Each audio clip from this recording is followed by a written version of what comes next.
सुरासुरैर्वन्दितपादपद्मम् लोके जरारुभयमृत्युना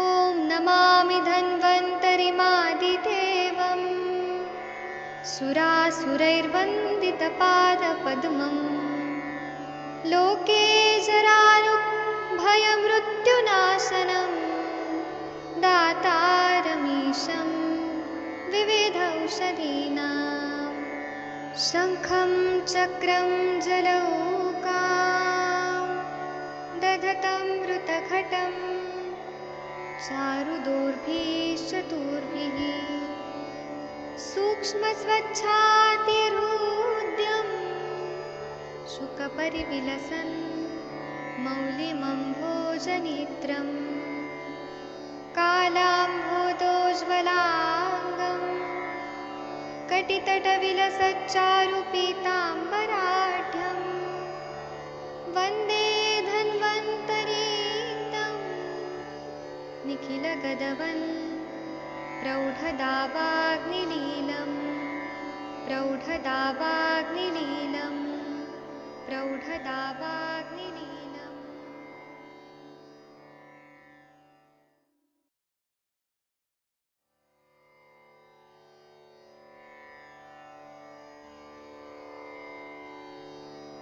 ॐ नमामि धन्वन्तरिमादिदेवम् सुरासुरैर्वन्दितपादपद्मम् लोके जरारुभयमृत्युनाशनं दातारमीशं विविधौषधीनां शङ्खं चक्रं जलौकां दधतं मृतघटं चारुदोर्भिश्चतुर्भिः सूक्ष्मस्वच्छातिहृद्यं शुकपरिविलसन् मौलिमम्भोजनेत्रं कालाम्भोदोज्ज्वलाङ्गं कटितटविलसच्चारुपीताम्बराढ्यं वन्दे धन्वन्तरीतं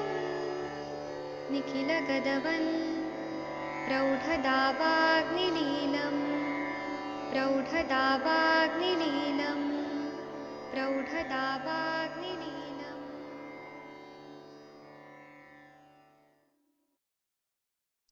आप लोग थोड़ा 2 मिनट टाइम दीजिए। मैं अभी 2 मिनट में आप लोगों से बात करता हूँ। 2 मिनट टाइम दीजिए, कुछ अर्जेंट काम आ गया।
प्रणाम सभी लोग को। मैं वैद्य अरविंद पाठक आप सभी लोग का स्वागत करता हूँ। सभी लोग को कोटि कोटि प्रणाम करता हूँ। आइए आज हम लोग लोकनाथ रस, इसका आयुर्वेद में क्या उपयोगिता है चिकित्सा में, ये हम लोग चर्चा करने वाले हैं। आप सबके सब भारत के सर्वश्रेष्ठ चिकित्सक लोग हैं, सभी को मैं प्रणाम करता हूँ। हमें लोकनाथ रस के बारे में पढ़ना है और उसके बाद में लोकनाथ रस जो है इसके अनुपान, इस पर भी हमें चर्चा करनी है, क्योंकि लोकनाथ रस जो है यह, अगर हम लोग देखें तो इनफर्टिलिटी में भी उपयोग में लाया जाता है, अलग अलग व्याधि के हिसाब से, और श्वास में भी काम आता है। इसी को मैं अभी चर्चा में आप लोग को दिखाऊंगा। पहले पीपीटी थोड़ा देखिए। पीपीटी देखते हुए फिर आप लोग लोकनाथ रस को समझिए, तो आप लोग को और अच्छे से समझ आएगा। पहले हम लोकनाथ रस के घटक द्रव्य देखेंगे और उसके बाद में हम लोग चर्चा करेंगे। लोकनाथ रस अगर हम लोग देखें तो ऐसा बताया गया है ग्रंथों में, लोकनाथ रस भी है तो दो तीन टाइप का बताया गया है। एक लोकनाथ रस जो है उसके बारे में श्लोक में ऐसा बताया है कि शुद्धो बुभुक्षित सूतो भागद्वय मितो भवेत तथा गंधस्य भागद्वय कुर्यात् कज्जलिकाम तयोः सुधा चतुर्गुणश्वैव कपर्देषु विनिक्षिपेत् भागैकं टङ्कणं दत्वा गोक्षीरेण विमर्दयेत् तथा शङ्खस्य खण्डानां भागान्यष्टो प्रकल्पयेत् क्षिपेत् सर्वं पुटास्यन्ताश् चूर्णलिप्तशरावयोः गर्ते हस्तोन्मिते धृत्वा पुटेत् गजपुटेन च स्वांगशितम समुद्रत्य पृष्ठवा तत्सर्वमेकता।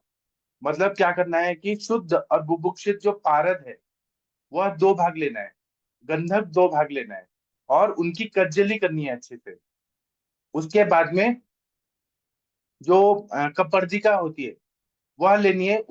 पारा जितना हमने दो गुना लिया है, दो भाग, तो वह आठ गुना उतना लेना है, और उसमें कज्जली को भर देना है। दो कपर्दिका को ऐसे ढक्कन की तरह से लगा देना है, दो कपर्दिका लिया तो, जिसको हम कौड़ी बोलते हैं। और फिर उसमें एक भाग टंकन क्षार, गाय के दूध में खल के, मतलब अच्छे से हमने मर्दन कर दिया है, और उसका जो पेस्ट टाइप होगा वह लगा देना है कपर्दिका के ऊपर।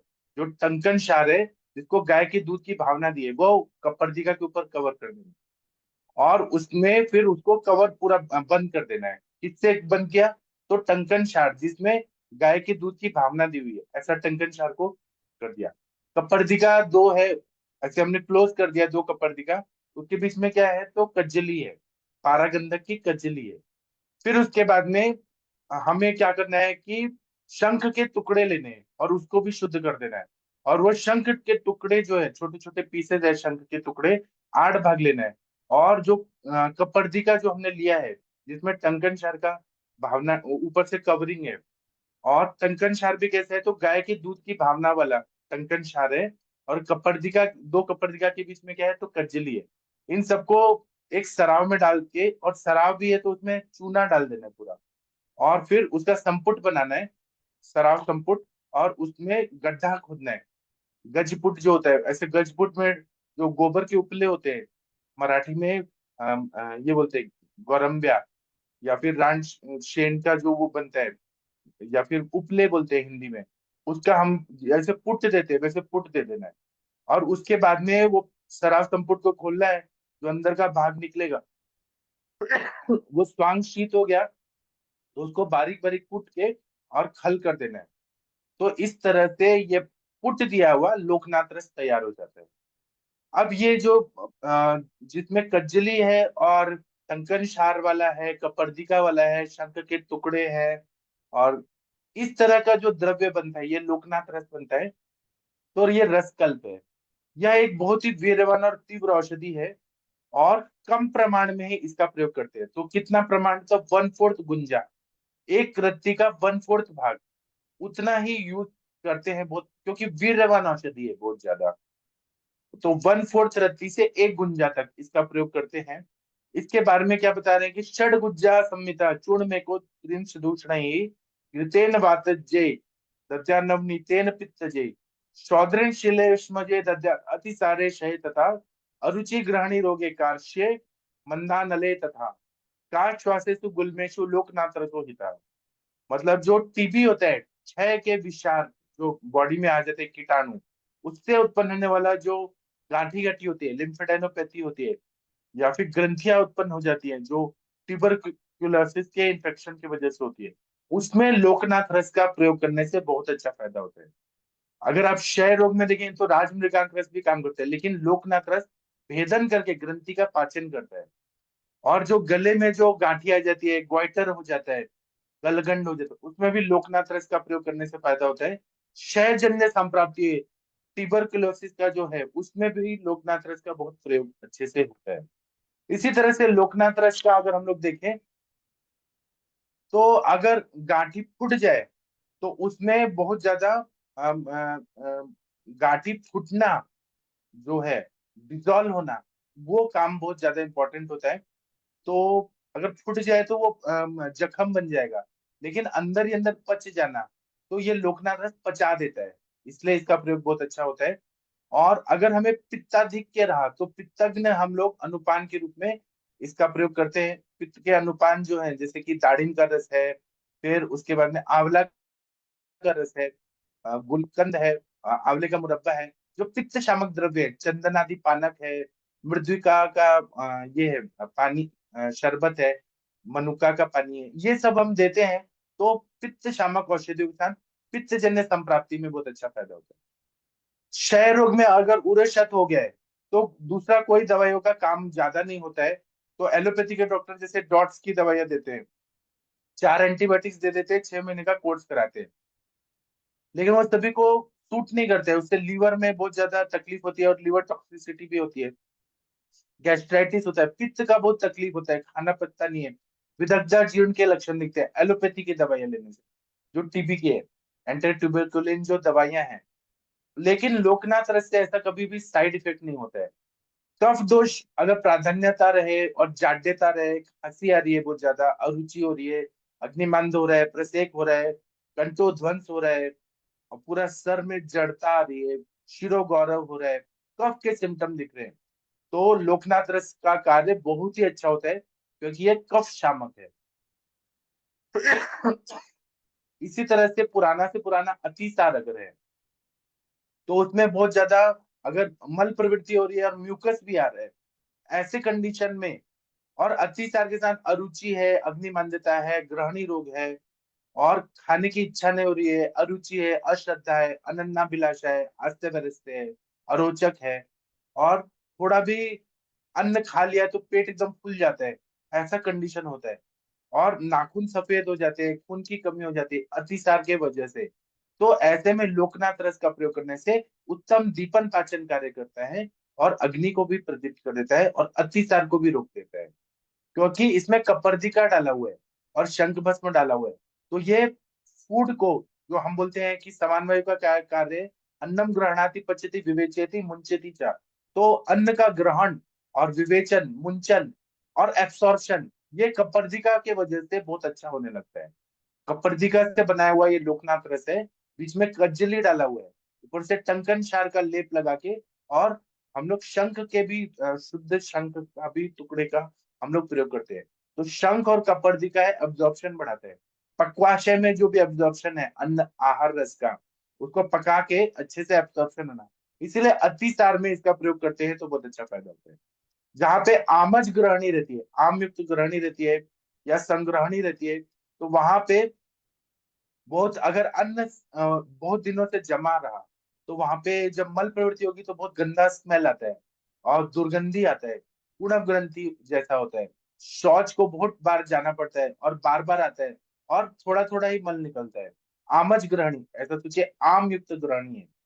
तो ऐसे में पेशेंट ना बहुत परेशान रहता है कि वो आम कब पचेगा, वो लेकिन आम पचता नहीं है। तो हम लोग क्या कुटजा रिष्ट वगैरह देते हैं, बिल्व का प्रयोग देते हैं, लेकिन लोकनाथ रस का प्रयोग करने से वह क्या करता है कि आम को पचा देता है, और आमज ग्रहणी कला, आम को पचा के ग्रहणी कला को भी अच्छा कर देता है, और भूख बहुत अच्छे लगने लगता है।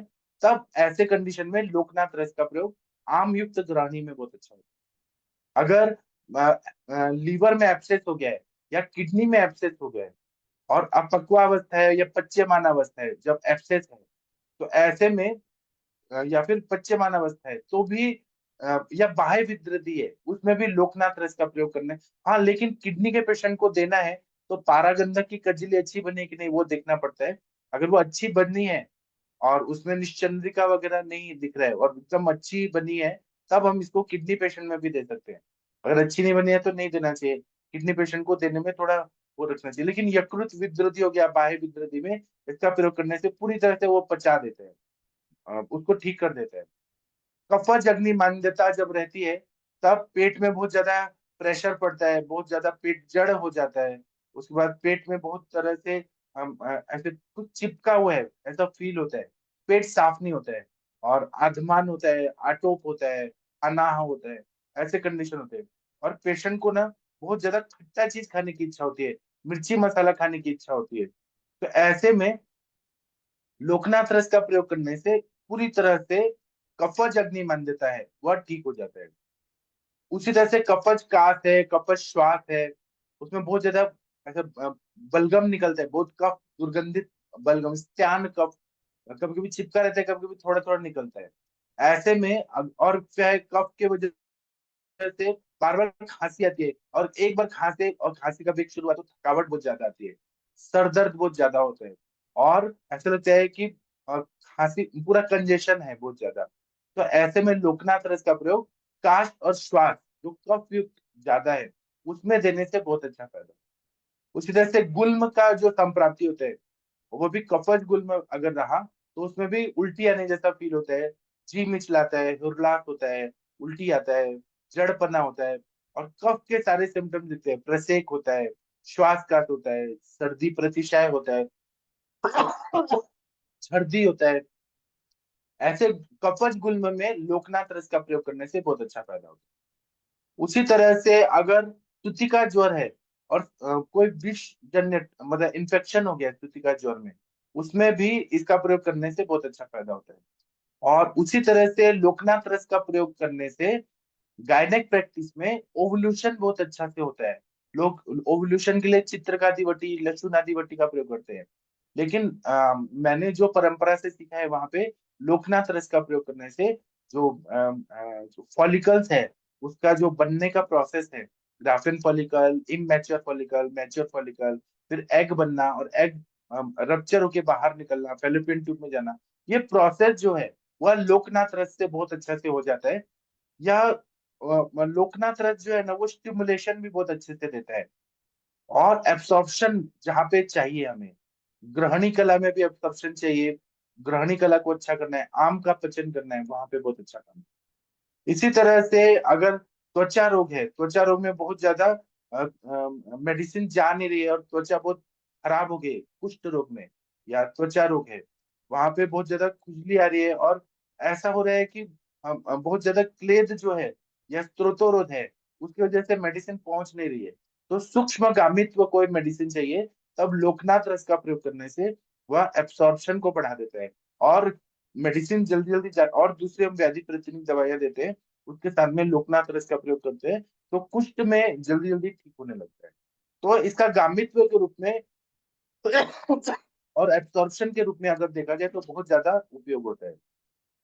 उसी तरह से कहीं कहीं मांस वृद्धि हो जाती है मांसल भागों में या लाइपोमा हो जाता है, वहां पे अगर हम लोग इसका प्रयोग करें तो ये गांठी को गलाने में, लाइपोमा हो गया या फिर मायोमा हो गया उसको या फाइब्रोएडिनोमा हो गया उसको गलाने के लिए बहुत अच्छा ये काम करता है। लोकनाथ रस से कभी कभी ये हो जाता है अगर ज्यादा मात्रा में दे दिया जाए क्योंकि उष्ण विरयात्मक दवाई है, तो कभी कभी बॉडी में हीट बढ़ जाती है, कभी कभी रक्त पित्त भी हो जाता है, साइड इफेक्ट भी होता है लोकनाथ रस का ज्यादा मात्रा में दिया तो, या पित्त प्रकृति वालों को दिया तो। ये बात कोई नहीं बताता है, सब बोलते हैं आयुर्वेदिक मेडिसिन का साइड इफेक्ट नहीं होता, लेकिन इसका होता है। लोकनाथ रस को कभी भी हमें युक्ति पूर्वक ही देना चाहिए। इसका साइड इफेक्ट होता है कि सूखी खांसी आने लगती है क्योंकि बहुत ज्यादा उष्ण विरयात्मक दवाई है, सूखी खांसी आने लगती है, स्वर साद हो जाता है, निद्रा नाश हो जाता है, रक्त पित्त हो जाता है, शरीर में टेम्परेचर हाई हो जाता है, पल्स रेट बढ़ जाता है, अतिसार में शूल होने लगता है, उसी तरह से पैर में स्वेलिंग हो जाती है और नाक से खून आना और बवासीर होना, उल्टी आना, ये सारे साइड इफेक्ट हो जाते हैं। अगर गलत तरीके से दिया गया, गलत पेशेंट को दिया गया, पुरुषम पुरुषम विक्षम वा, अगर ऐसे कंडीशन आ रही है और लोकनाथ रस का प्रयोग हो गया, तो हम लोग उस समय गुरुची का प्रयोग करें, रक्त चंदन का प्रयोग करें, मिश्री का प्रयोग करें, दूर्वा का प्रयोग करें, दूध का प्रयोग करें, घी का प्रयोग करें, तो वो साइड इफेक्ट कम हो जाता है, क्योंकि बहुत ही उष्ण वीर्यात्मक द्रव्य है, पित्त को क्लेशित कर देती है, पित्त बढ़ा देती है, और रक्त पित्त की संप्राप्ति भी करती है, ज्वर की भी संप्राप्ति करती है। इसका कार्य जो है यकृत पे होता है, वृक्क पे होता है, श्लेष्मल कला पे होता है, फुफ्फुस पे होता है, फुफ्फुस के आवरण पे होता है, और कफ के जो भी अवयव है उन सब पे होता है, मांस पे होता है, ग्रंथि पे होता है, विद्रथि पे होता है, ग्रहणी पे होता है। लेकिन लोकनाथ रस का प्रयोग अनुपान के हिसाब से अगर किया जाए तो बहुत अच्छा फायदा हो जाए। अब हम अनुपान के बारे में चर्चा करेंगे, लेकिन मैं पहले आप लोगों से जानना चाहूंगा कि आप लोगों ने अपने प्रैक्टिस में लोकनाथ रस का प्रयोग किया है क्या? अगर किया है तो आप लोग कुछ बताना चाहेंगे? जिन भी लोगों ने लोकनाथ रस का प्रयोग किया है, कृपया आप लोग बताइए। डॉक्टर वीना मैडम, आपने किया है लोकनाथ रस का प्रयोग आपके प्रैक्टिस में? बहुत ही उष्ण विद्यात्मक दवाई है, हाँ कुछ बोलना जी सर, किया है मैंने। त्वचा रोग में किया है, और उसके साथ में अमृता सत्व पुड़ी बना के अमृता सत्व देती हूँ सर। जी। तो क्या कैसा रिजल्ट आता है? रिजल्ट आता है, बहुत दिन तक लेना पड़ता है मेडिसिन पेशेंट को, मगर स्किन डिसीज का तो बहुत दिन लेना ही पड़ता है, और घूम घूम के पेशेंट आते हैं, बहुत दिन के बाद आते हैं। तो मैं लोकनाथ लास्ट हमारे हमारा जो हमेशा का फॉर्मूला है, काढ़ा दिया और हमारा एकेटी दे दिया, फिर भी कम नहीं हुई, खुजली ज्यादा होती है और नहीं कम हुई, तो मैं लोकनाथ का विचार करती हूँ। पहले काष्ठौषधि देती हूँ और बाद में रसाऔषधि के ऊपर विचार करके देती हूँ सर। मगर मैं इसके साथ अमृत सत्व देती ही हूँ हमेशा। हाँ। और कोई आपकी कुछ हाँ तबीयत ठीक बताइए। नहीं है क्या? तबीयत ठीक नहीं है, हाँ सही बताया आपने। और ग्रंथों में बताया है कि लोकनाथ रस को अलग अलग व्याधियों में कैसे दे, तो वात के जो रोग हैं उसमें काली मिर्च के चूर्ण और घृत के साथ दे, पित्तज रोग में मक्खन के साथ दे, लोनी के साथ, कफज रोग में शहद के साथ दे, धनिया का छिलका दूर करके उसको भून ले, छिलका निकाल दे, और उसको पीस कर मिश्री मिलाकर 2 मात्रा चूर्ण में लोकनाथ रस को 6 रत्ती मिलाकर अगर देते हैं तो अरुचि को नष्ट कर देता है। धनिया और गुड़ूची के क्वाथ को लोकनाथ रस के साथ 2 रत्ती मधु के साथ देने से ज्वर नष्ट होता है। मधु और पिप्पली के साथ भी देते हैं तो फिर वो ज्वर को दूर करता है। रक्त पित्त में भी देते हैं। अब ये अनुपान के हिसाब से मेडिसिन भी है, और अगर ज्यादा दे जाए तो रक्त पित्त भी उत्पन्न करता है। तो रक्त पित्त हो गया, कफज काश हो गया, श्वास हो गया, तो अडुलसा या सुगंध वाला में मधु और मिश्री मिलाकर देने से, या उसका काढ़ा देने से, अडुलसा का काढ़ा देने से रक्त पित्त को ठीक करता है, श्वास को ठीक करता है। जिनको नींद नहीं आती है, या अतिसार है, संग्रहणी है, मंदाग्नि है, तो लोकनाथ रस को भांग आदि के साथ, भांग को आधा रत्ती के साथ देने से यह बहुत अच्छा फायदा करता है। शूल और अजीर्ण रोग है, उसको नाश करने के लिए, पेट में परिणाम शूल है या पेट में उदर शूल है, अजीर्ण है, तो काला नमक, छोटी हरड़ और पिपली का महीन चूर्ण 2 माशे और लोकनाथ रस 6 रत्ती गर्म जल के साथ दे। लिहार हो गया, स्प्लीनोमेगाली है, वमन है, अर्श है, रक्तपित्त है, उसमें लोकनाथ रस को अनार के रस के साथ दे। रक्तपित्त है तो दुर्वा के रस के साथ दे, और मृगशिंग को घिसकर इसके साथ लोकनाथ रस को दे। वमन और हिचकी आ रही है तो मयूर पच्छा मिश्री के साथ दे, तो वमन ठीक होता है, या बेर का मिंगी के साथ मिश्री और मधु के साथ दे तो बहुत अच्छा फायदा होता है। तो ये रसायन भी है, लेकिन ज्यादा दिन नहीं देना है, 42 डेज देके ब्रेक करना है। तो ये अतिसार, संग्रहणी, अरुचि, मंदाग्नि, गुल्म, यकृत प्लीहा विकार, श्वास का और कफ प्रधान रोगों में कफ को सुखाने के लिए बहुत अच्छा ये काम करती है। मंदाग्नि है, भूख नहीं लग रही है, दस्त सफेद और पतला बार बार आ रहा है, चेहरा फीका हो गया है, शरीर कांतिहीन हो गया है, तब इसका प्रयोग करते हैं। ये पाचक पित्त को जागृत करके मंदाग्नि को ठीक कर देती है।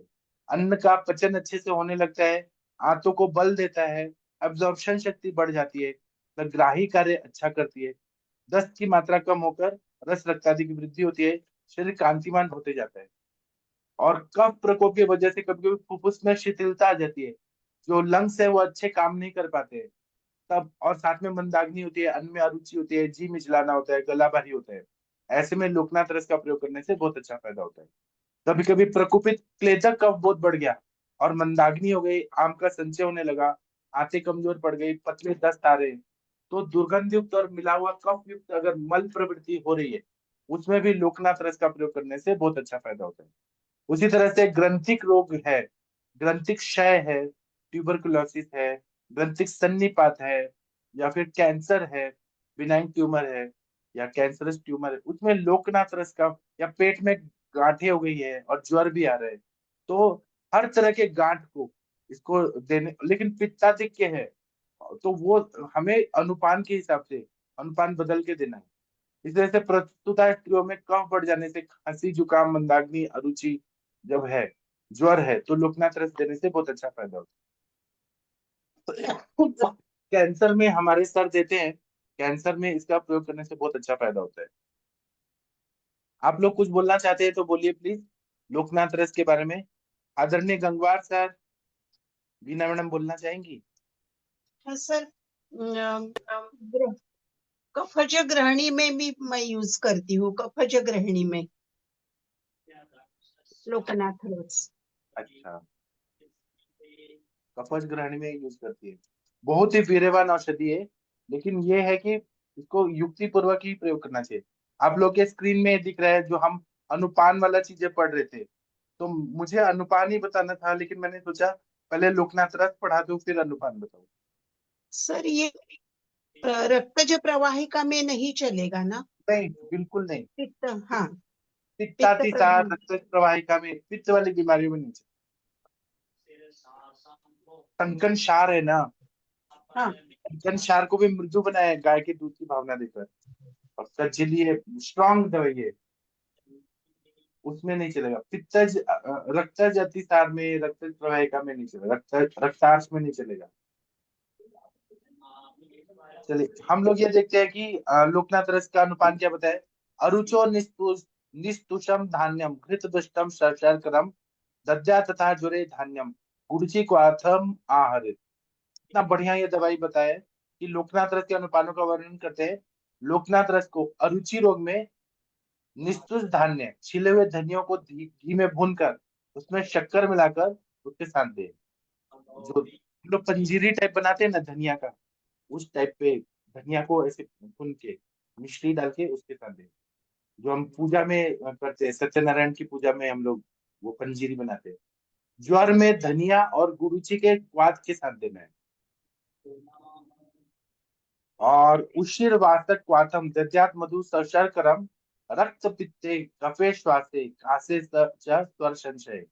रक्त पित्त व्याधि है, कफ, श्वास, कास और स्वर भंग, इन रोगों में शहद के साथ और शर्करा के साथ, खास मतलब उशीर और अड़ुलसे के क्वाथ के साथ देना।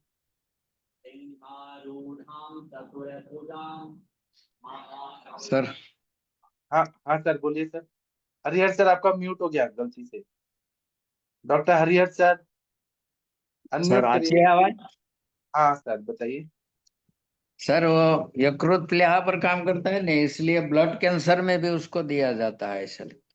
हाँ बराबर। और ताम्रभस्म अभ्रक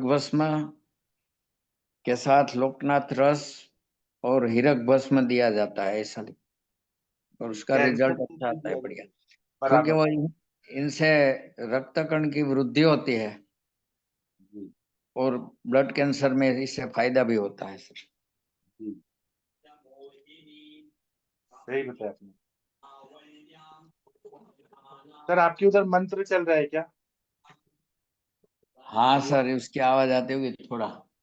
कौन सा मंत्र? सॉरी, मैं बंद करता हूँ। नहीं बताइए तो कौन सा मंत्र है? ये अश्विनी, मंत्र वो तो अश्विनी मालूम नहीं सर, इसमें मेरा ख्याल नहीं था, मैं यही आप केवल में था कौन सा मंत्र चल रहा है तो मालूम नहीं, टीवी में चल रहा है। अच्छा अच्छा। फिर आगे बढ़ते हैं 8वां नंबर का श्लोक। अग्निभृष्ट जया चूर्णम मधुना निशी दीयते निद्रा नाशे अतिसारे च ग्रहणम मंद पावके। मतलब अगर निद्रा नाश है, अतिसार है, संग्रहणी है और मंदाग्नि है, तो सेकी हुई भांग के चूर्ण को शहद में मिलाकर उसके संग रात्रि में देना है, भांग के चूर्ण के साथ। तो निद्रा नाश को ठीक करती है। भांग जो है वो निद्रा निद्रा पे काम करता है, निद्रा अच्छा लाता है। अतिसार पे काम करता है क्योंकि ग्राही होता है। संग्रहणी में काम करता है। और मंदाग्नि में अग्नि को प्रज्वलित करता है, शहद के साथ देना है, रात्रि में देना है। और शूल और अजीर्ण में स्वर वर्चला अभया कृष्णा चूर्ण महुष्ण जलहि पिबेत शूल जीर्ण तथा कृष्णा मधु युक्ता ज्वरे हिता। शूल और अजीर्ण में सोनचक नमक, स्वरवर्चल नमक, हरित की पिपली के चूर्ण के साथ गर्म पानी के साथ देना है। ज्वर में शहद और छोटी पिपली के साथ देना है। फिर क्या बोला है, लिहोदरे बात रखते छर्दो चैव गुडांकुरे नासिकादिषु रक्तेषु रस दाढ़ी पुष्पजम। लिहोदर है, स्प्लीनो में गैली है। बात रक्त है, छर्दी है, उल्टी है, गुदांकुर है, नक्सीर है, नाक से खून आ रहा है। इसमें दाढ़ी पुष्प के रस के साथ देना है, तो ये सबको ठीक कर देती है। इतनी उष्ण दवाई है, लेकिन अनुपान का कितना ज्यादा महत्व है। फिर क्या बता रहे हैं, दुर्वाया स्वरतम नस्यम दध्यात शर्कराया युक्तम कोल मज्जा कणम बहिर्पक्ष भस्म भस्म शर्करम। नासिका से रुधिर स्राव हो रहा है, रक्तपित्त है, तो दुर्वा का रस और शक्कर के साथ नाक में सुंघाना है, प्रथमन नस्य जैसा सुंघाना है। बेर की मिंगी, पिपली, मोरपंख के चंदुओं की भस्म, मतलब मयूर पिच्छा भस्म, इन सबका महीन चूर्ण बनाकर शर्करा के साथ देना है। तो लोकनाथ रस रक्त पित्त में बहुत अच्छा काम करते हैं। फिर बोल रहे हैं कि मधुना लेह सर्दी हिक्का को कपस्य शांते विजरेश प्रयोजस्तु सर्वस्मिन पोटली रसे। शहद मिलाकर इसके संग लोकनाथ रस को वांति और हिचकी में दे, तो इन अनुपानों से समस्त रोग को ठीक करता है। जैसे अनुपान लोकनाथ में चाहिए, वैसे ही पुटली रस की, लोकनाथ रस की पुटली भी बना सकते हैं, पुटली कल्पना। फिर बोल रहे हैं मृगांक के हेम गर्भेचा मौक्तिकाख्य रसे तथा इत्यम लोकनाथ नाथाख्यो रसा सर्वजो जय। मृगांक की और मुक्ति रस को भी जानो, यह लोकनाथ रस समस्त रोग को दूर करने वाला है, ऐसा शारंग संहिता के दूसरे खंड में 12वें अध्याय में लिखा है। मतलब मृगांक रस, राज मृगांक रस और मुक्ति रस वैसे ही गुण का होते हैं जितना लोकनाथ रस, समस्त रोग को दूर करने वाला, लेकिन युक्ति पूर्वक प्रयोग करना पड़ता है। डॉक्टर गंगवार सर, आपके बरेली में इंटरनेट बहाल हो गया? कल तो इंटरनेट बंद कर दिया था वहां पे सरकार ने। गंगवार सर सुन पा रहे हैं? पेशेंट देखो। अभय सर बोलते, प्रणाम सर। आपके उधर इंटरनेट चालू हो गया ना? हाँ सर, आज ही चालू हुआ है, रात में 12:30 बजे। और बाबा का बुलडोजर भी चल रहा होगा। हाँ, बुलडोजर भी खूब चल रहा है सर। हाँ, तो तभी सर राइट टाइम होंगे ही नहीं सर ये लोग। ये भी बात है, उपद्रव करने वाले तो हैं। हम्म। सर आप ये बताइए, आपने लोकनाथ रस का प्रयोग किया है क्या सर? हाँ किया है, लेकिन बहुत कम किया है सर मैंने। फाइब्राइड वगैरह में? फाइब्राइड वगैरह में नहीं सर, जो है एक रत, जैसे क्या कहते हैं, हेपेटोमेगाली वगैरह हो गई है, तब यूज किया सर। अच्छा, हाँ तो सर। कैसा रिजल्ट आया? अच्छा रिजल्ट आया सर। अच्छा, ठीक है। और किसी ने यूज किया है बताइए प्लीज। बीना मैडम कुछ बोलना चाहती है, शशि मैडम आपने यूज किया है, महाजन सर, डॉक्टर राम जी, अभय सर, भोसले सर, बोलिए बोलिए। तो सर फाइब्राइड में काम करेगा ये क्या? अच्छा। 100% सर, ग्रंथि हर तरह की ग्रंथि में काम करते जी सर। हैं। आप फाइब्राइड में यूज करिए ना कांचनार के साथ, जी सर। विराक्षादिवटी और लोकनाथ रस का दीजिए प्रयोग, बहुत अच्छा काम पर करेगा। कल रात के पेशेंट को दिया तो चलेगा ना? कल हाँ, रात कल एक वाले कीट पेशेंट। का पेशेंट आया था, देखो। हाँ हाँ हाँ, वो सर ने मल्ल सिंदूर और प्रभाकर वटी वगैरह बताया था ना। तो हाँ, मुझ मतलब सबका अपना अपना अनुभव होता है, मैं किसी की चिकित्सा को नहीं काटता हूँ, लेकिन मुझे मल्ल सिंदूर जैसे द्रव्यों से डर लगता है। क्योंकि एक एग्जाम्पल मैं बताता हूँ, मतलब सर का सही है, मल्ल सिंदूर कांठी के लिए बहुत सही बताया, लेकिन मैं बता रहा हूँ, यहाँ पे पुणे में रूबी हॉल क्लिनिक करके एक हॉस्पिटल है, वहां पे मेरे एक सर है, मतलब जुएकर सर हमारे कॉलेज के थे। हाँ तो मालूम है। हाँ, आप जानते होंगे, वो हमारे हाँ अष्टांग के थे। तो हाँ उनके पर बुलाया कि एक पेशेंट है ना, उसको ना पूरा शरीर में ब्लू ब्लू हो गया, नाखून ब्लू हो गया है, पॉइजनिंग हो गया। तो वो गए, मैं भी था उनके साथ। तो उनको किसी आयुर्वेदिक चिकित्सा चल रहा था और वो आईसीयू में पेशेंट एडमिट था, मरने वाला था। तो फिर पूछा उन्होंने, जो वैद्य थे उनसे पूछा कि आपने क्या दिया था। उन्होंने कहा कि मल्ल सिंदूर दिया था। और हम्म, मल्ल सिंदूर की मात्रा बहुत ज्यादा दे दी गई थी गलती से, और वो शुद्ध भी नहीं था मल्ल सिंदूर। तो वो पूरा नाखून में, पूरा नाखून का जहाँ एंड होता है ना, वहां पे पूरा हम्म, ब्लू था। उसका पॉइजनिंग हो गया था। तो सर ने फिर उसको पॉइजनिंग दूर करने के लिए उसको कंटिन्यू अग्नि बढ़ा के दीपन पाचन करके मक्खन, नवनीत, दूध, घी ये सब दिया। फिर वो धीरे धीरे रिकवर होते होते फिर वो ठीक हुआ। तो मतलब अच्छी दवाई है मल्ल सिंधु, लेकिन मुझे डर लगता है अभी। जो गुरु के पास से थोड़ा ऐसे डर लगता है ना, तो मुझे डर लगता है वो चीजें। सर ने हमें बताया तो मुझे डर लगता है वो सब। और मैंने खुद देखा ना, पॉइजनिंग हो गया था। ऐसा वो दवाई अच्छी है, लेकिन अगर गलत ज्यादा डोज में दे दिया जाए तो उसका पॉइजनिंग भी होता है मल्ल सिंदूर का। इसलिए मैं वो दवाइयाँ यूज नहीं करता प्रैक्टिस में, लेकिन सर ने सही बताया था। तो ये लोकनाथ रस भी है, इसका भी प्रयोग करना चाहिए। और ग्रंथों में बोला है कि अगर ये ज्यादा दे दिया जाए, स्पष्ट रूप से बोला है कि अगर ये ज्यादा दे दिया जाए तो रक्त पित्त करता है, सूखी खांसी करता है, निद्रा नाश, अतिसार, पित्तज अतिसार करता है, शूल करता है, प्लीहा वृद्धि, पैर में स्वेलिंग करता है। क्या? हुआ नहीं आ रहा। कौन बोल रहे हैं? हरिहर सर, आपके बच्चे की आवाज आ रही है किसी की।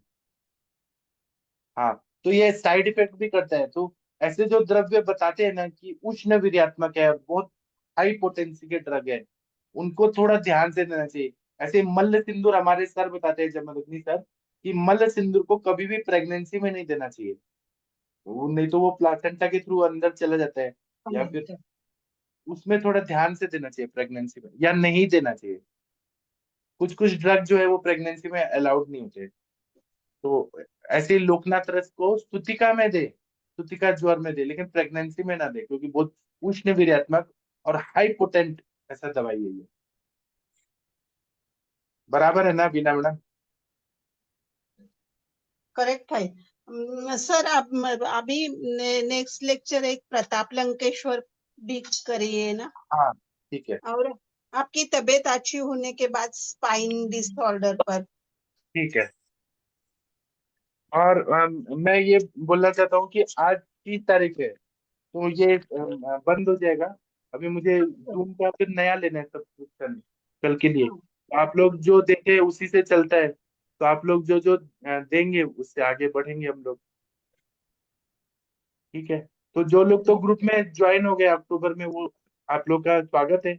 तो और बाकी लोग आप लोग ज्वाइन हो जाइए, तो मैं ऐड कर दूंगा। शशि मैडम, आप कुछ बोलना चाहेंगी तो बोल सकती है, please ma'am. Shashi madam, Shashi madam कुछ गुड बोल। Evening sir. मैंने लोकनाथ रस को यूज नहीं किया, बट मैं अब मैं यूज करूंगी, फिर आपको बताऊंगी। जी सर, थैंक यू सर। हाँ, जो ग्रंथी वाले पेशेंट है उनमें यूज करिएगा, और कम डोज में, 1/4 गुंजा। जी सर, जी सर, थैंक यू सर। हाँ, अभय सर, आप कुछ बोलना चाह रहे हैं? मैंने लोकनाथ रस का प्रयोग टीबी के पेशेंट में किया है, जिनको गले में पूरी गांठ गांठ आ गई थी। उसमें मैंने इसका प्रयोग किया है। गोलियां आती है टैबलेट फॉर्म में, उसका मैंने प्रयोग किया, बहुत अच्छा फायदा होता है। और हमारे सर जो थे, जो एक सर, वो तो पाउडर फॉर्म में यूज करते थे। अभी भी उनके क्लिनिक में आप जाके देख सकते हैं, बहुत कम मात्रा में यूज करते हैं। 1/4 गुंजा, बोलते हाईली पोटेंट दवाई, इतना एक इसका डोज है।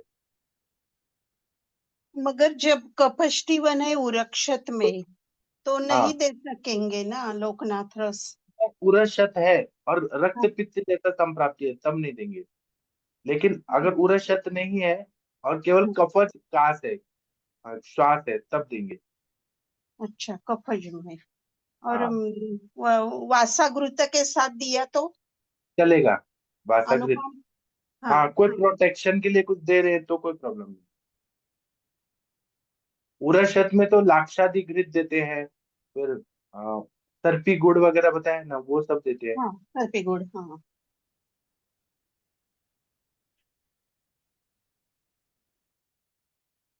ठीक है, तो मैं सेशन बंद करता हूँ।